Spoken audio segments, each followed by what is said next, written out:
Bapak, Ibu-ibu, dan saudara-saudara yang terkasih dalam Tuhan Yesus Kristus, saya kira kita tidak akan pernah jemu-jemu untuk belajar firman Tuhan.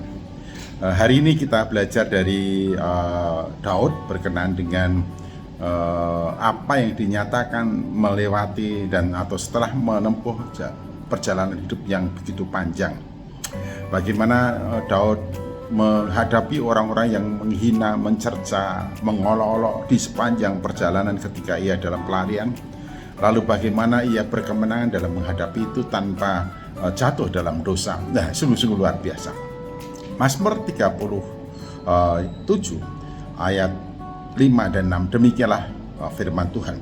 Serahkanlah hidupmu kepada Tuhan dan percayalah kepadanya, dan ia akan bertindak.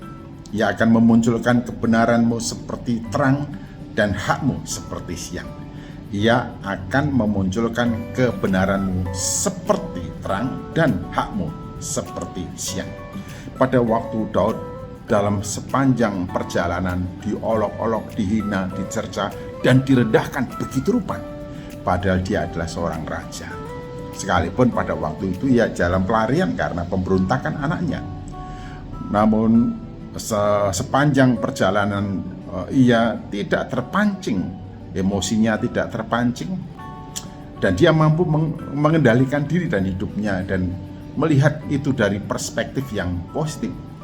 Sekalipun panglimanya atau pengawalnya merasa jengkel dengan ungkapan-ungkapan yang didengarnya dari orang-orang yang mengolok atau seseorang yang mengolok-olok Daud itu, tapi Daud biarkanlah, sebab Daud berpikiran positif. Kalau atau jangan-jangan dia dipakai oleh Allah untuk menempa dan juga untuk mengajar Daud. Karena itu didasarkan pengalaman itu kemudian ia menegaskan, serahkanlah hidupmu kepada Tuhan, percayalah kepadanya, maka ia akan bertindak. Pada suatu waktu atau pada waktu tertentu bisa saja kita dihina, dicerca, dinista, harga diri kita diinjak-injak oleh orang-orang yang merasa hebat, merasa lebih, merasa sanggup, merasa mampu, atau merasa lebih baik daripada diri kita. Orang-orang itu kemudian merendahkan kita, meremehkan kita, mencerca kita dengan berbagai macam umpatan-umpatan, ungkapan-ungkapan yang sangat meremehkan kita. Dan didasarkan pada pengalaman itu, Daud tidak marah terhadap orang yang berbuat jahat. Daud juga tidak iri terhadap orang yang curang. Dan ketika Daud menghadapi terpaan hinaan yang begitu dahsyat, Daud menyerahkan hidupnya kepada Tuhan dan dia percaya penuh bahwa Tuhan pasti bertindak. Wah, luar biasa. Kalau kita sendiri yang bertindak untuk mengangkat diri kita, untuk membela diri kita, belum tentu kita dapat melakukan itu dengan sukses dan berhasil.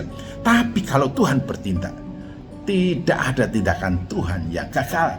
Kalau Tuhan bertindak untuk kita, membela kita, menolong kita, maka apa yang ia lakukan, ya dan amin, dan pasti akan terjadi. Oleh karena itu, di sini kemudian diungkapkan Tuhan yang akan memunculkan kebenaranmu seperti terang dan hakmu seperti siang. Luar biasa. Ini sungguh-sungguh luar biasa, pengalaman yang sungguh-sungguh luar biasa dari Daud, dan juga mestinya itu menjadi pembelajaran untuk kita, saya, Bapak, Ibu, dan saudara-saudara semua. Jangan marah ketika engkau dihina, diejek, dicerca, direndahkan, dinista oleh orang-orang yang merasa diri hebat. Dan jangan berusaha untuk membela hakmu dan memperjuangkan hakmu. Serahkanlah itu semua kepada Tuhan. Percayalah kepadanya. Kalau Tuhan yang bertindak, di sini katakan Tuhan akan memunculkan kebenaranmu seperti terang, dan Tuhan akan membela atau memunculkan hakmu seperti siang. Jadi pada akhirnya kebenaranlah yang akan tampak jelas dan bertahan. Kecurangan, kejahatan, ketidakmurnian ya pasti akan sirna. Tetapi orang yang benar dan hidup bergantung pada Tuhan, Tuhan membelanya, Tuhan bertindak atas hidup kita untuk mengangkat kita dari orang-orang yang meremehkan, orang-orang yang mengolok-olok, menghina, dan mencercanya. Karena itu jangan marah kalau engkau dihina, dicerca oleh orang-orang itu, tapi serahkanlah kepada Tuhan. Percayalah kepadanya bahwa Tuhan pasti bertindak. Haleluya, puji Tuhan.